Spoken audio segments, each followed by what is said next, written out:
મારું નામ પ્રણવ કિરણભાઈ પટેલ છે। હું મેનેજિંગ ડિરેક્ટર જેકે સિક્યોરિટીઝ છું।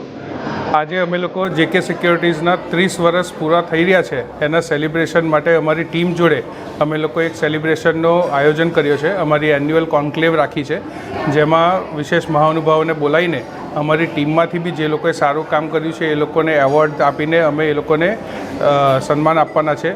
અને આજે થોડુંક અમારે મારા કસ્ટમર્સ અને મારા બિઝનેસ પાર્ટનર્સ જેમના લીધે આજે અમારી કંપની આ લેવલે પહોંચી છે એ લોકોને વિશેષ થેન્ક યુ કહેવા માટે, આભાર વ્યક્ત કરવા માટે આજે અમે લોકો બધા ભેગા થયા છે।